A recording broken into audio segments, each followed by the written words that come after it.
Hello guys, welcome to my channel. આજે આપણે એક સરસ મજાની ઇન્સ્ટન્ટ રેસીપી જોવાની છે। આજે આપણે ફટાફટ ઇન્સ્ટન્ટ બની જાય એવી મગની છૂટી દાળ બનાવવાની છે, જે પરોઠા સાથે, કેરીના રસ સાથે, કઢી સાથે બહુ જ ફાઇન લાગે છે।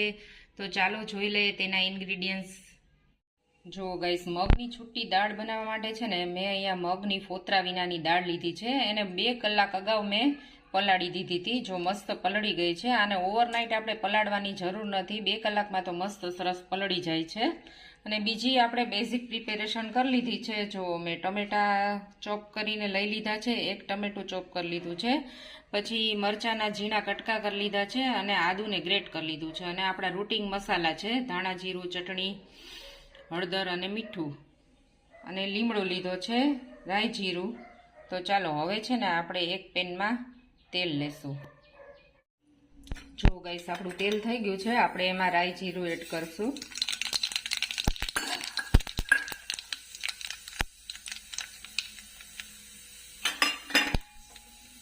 હવે આપણે લીમડાના પત્તા એડ કરી દઈશું,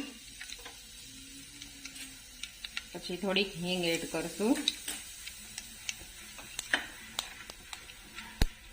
પછી આ આદુ મરચાં છે એડ કરી દઈશું। હવે ટમેટા છે ને અત્યારે નથી નાખવાના, કારણ કે ટમેટાની ખટાશના હિસાબે છે ને આપણી દાળને એ ચડવા નહીં દે। ટમેટા આપણે પછી નાખશું।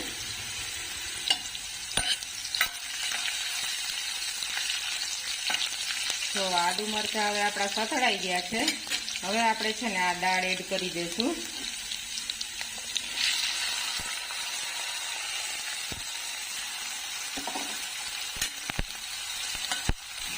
આને સારી રીતે મિક્સ કરી લઈશું। તો પ્રોપર મિક્સ થઈ ગયું છે। હવે આપણે આપણા જે મસાલા છે રૂટિંગ એ બધા એડ કરી દઈશું, અને આને સારી રીતે મિક્સ કરી લઈશું। મિક્સ કરી અને 5 મિનિટ આપણે સાતળવા દઈશું, પછી આપણે પાણી એડ કરવાનું છે, ડાયરેક્ટ પાણી નથી એડ કરવાનું। તો આપણા મસાલા પ્રોપર મિક્સ થઈ ગયા છે। હવે આપણે જે આ ટમેટું ચોપ કરેલું છે ને એ એડ કરી દઈશું, અને આને પ્રોપર મિક્સ કરી અને 2-3 મિનિટ આપણે સાતળશું। તો 2-3 મિનિટ થઈ ગઈ છે। હવે છે ને આપણે આમાં પાણી એડ કરવાનું છે।